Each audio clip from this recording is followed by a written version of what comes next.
Eu gostei da fala do deputado Alan, que nos contou sobre um tempo em que o professor era autoridade na sala de aula, em que os alunos aprendiam. Esse tempo foi anterior a Paulo Freire, com a sua pedagogia do oprimido. Hoje, o aluno não tem mais que obedecer ao professor. O professor não tem autoridade porque Paulo Freire acha que a imposição da figura de autoridade do professor em sala de aula é autoritarismo. Ora, se eu não posso cobrar dos meus alunos que eles se esforcem, por que eles vão se esforçar? Se todo final de ano eu tenho que fabricar notas no caderno dele, porque o governo precisa ter um índice de aprovação, e o que eu estou falando aqui eu falo por experiência, pois eu dei aula desde o primeiro ano do ensino fundamental até o segundo ano do ensino médio. Eu dei aula em escola pública municipal e estadual, eu vi doutrinação na escola municipal desde a primeira série até o último ensino do ano médio, e inclusive na faculdade católica.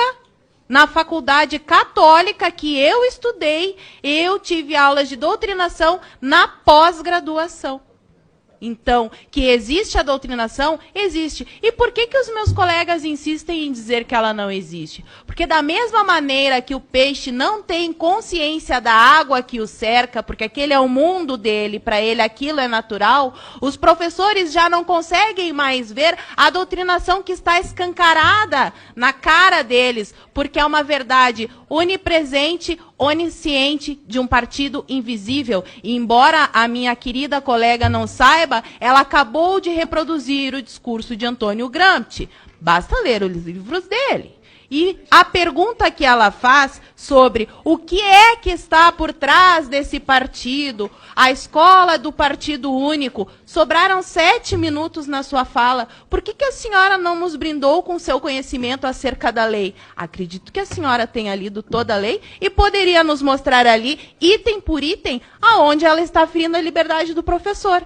Eu já li o texto mais de 10 vezes. Venho produzindo conteúdo sobre esse assunto especificamente, escola sem partido, já faz 3 anos. Eu sou professora, estava na sala de aula. Em nenhum momento eu me senti ferida por nada do que está escrito lá. Porque, além de ver os meus colegas doutrinando com aqueles trabalhinhos infames que enchem a hora de aula porque eles não querem dar aula, ficam passando o filminho com a desculpa de que estão ensinando o pensamento crítico para os alunos, quando, na verdade, o que eles querem é preencher o tempo para não dar aula. Essa é a verdade. Todo professor que está me ouvindo aqui sabe muito bem disso. Pode até não admitir, mas sabe.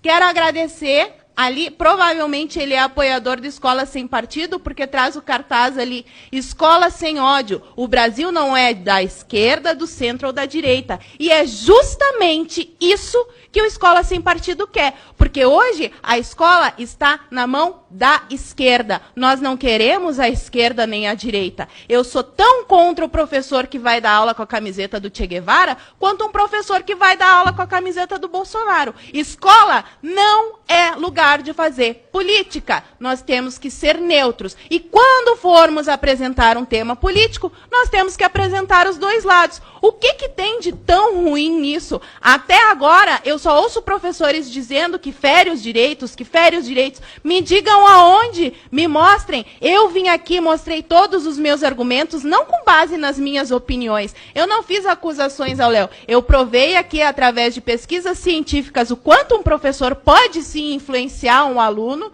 mesmo que inconscientemente, e mostrei como isso acontece no dia a dia das escolas e das faculdades. O grande problema da educação no Brasil é que as pessoas vivem dizendo que o problema é a educação, mas se fizer a pergunta para a mesma pessoa que respondeu que o problema do Brasil é a educação, quantos livros ela leu, ela não vai saber dizer, porque a maioria das pessoas no nosso país não lê um único livro por ano. Outra coisa que eu acho interessante é falar que o problema do Brasil é o investimento em educação. Os senhores sabiam que o investimento na universidade pública brasileira é maior do que na Coreia do Sul? Sabiam desse dado? E por que lá a educação é tão melhor? Será que nós devemos criticar tudo, menos o método? Porque ninguém questiona esse maldito socioconstrutivismo que está destruindo a inteligência das nossas crianças. É só isso que eu quero saber. Muito obrigada. Muito bem.